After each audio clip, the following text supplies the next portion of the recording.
Good evening po. Our topic tonight is humility. And our verse is Mark 9, verses 36 to 37.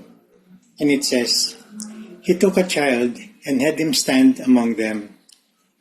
Taking him in his arms, he said to them, Whoever welcomes one of these little children in my name welcomes me. And whoever welcomes me does not welcome me, but the one who sent me. I remember several years ago, I used to attend a yearly gathering of an association that I belonged to. And one of the members of that group was a high-ranking government official. He was a person of much influence and authority, and people would definitely want to be close to him in case they needed his help in the future. So year after year, he would attend the gathering. He was friendly, hindi siya yung tipong mayabang, and very accommodating yung personality niya. Every time he would attend, a seat was always reserved for him in a large round table, and people would pull their chairs as close to him as possible, as if they belonged to his inner circle. Wala pang selfie noon, otherwise madami nang magpapaselfie para ma-post sa FB. But then, there was a change in government. He was replaced at tuluyan na siya nag-retire from government service. The next year, I saw him again during the annual gathering. He was no longer a government official, and this time wala na sumalubong sa kanya as he entered the room. Inside, he was seated alone in a small table. Wala na yung big group of people around him. There was no longer a rush. Wala na nag-uunahan para makaupo sa tabi niya. So ano nangyari? What changed? He was no longer someone with influence and power.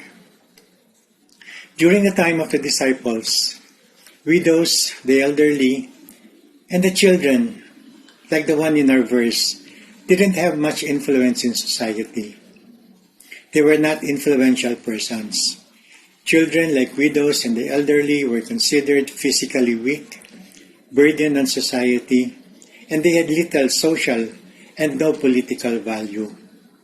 So the disciples tried to prevent children from coming to Jesus.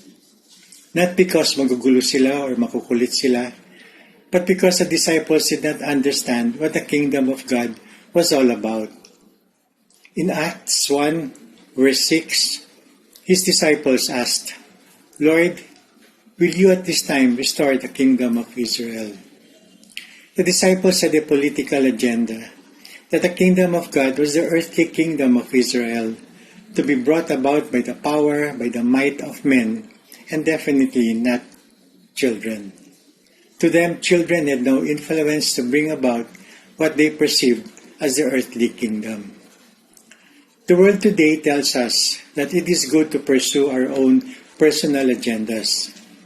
To accomplish this, for many people, it is important to associate themselves with the right people, persons of power and influence, and not to waste time with people who have no means to help them reach their goals. Some say that it is all about who you know and not what you know. You have to brag about who you know to get a good job or to win big contracts. So we want to rub elbows and to associate only with influential people, for it adds status to who they are in society. They feel that it enhances their reputation and standing. To be seen in the company of influential people also serves their egos. But Jesus is teaching us a lesson in humility. People often ignore those who have no influence, like the children in our verse, and to play up to those who do. Sometimes they think of themselves as better than the other person. But this is not what Jesus is teaching us. The Bible tells us not to think too highly of ourselves. The rich associate themselves with their fellow rich because they think that the less fortunate cannot add to their wealth. They rub elbows with the famous in order to boost their own egos and status in the eyes of others. But Jesus calls for us to be humble, to humble ourselves. We should care nothing about the world's status symbols because the way to Jesus is through humility. Jesus is telling us that one sign of humility is to welcome those the world would consider insignificant, those who have no power or influence. Like Jesus said, if you welcome any of these little ones, maybe not only children, but also those who are looked upon as insignificant, you welcome not only Jesus, but the one who sent him, who is our Father in heaven. Good night po and stay blessed.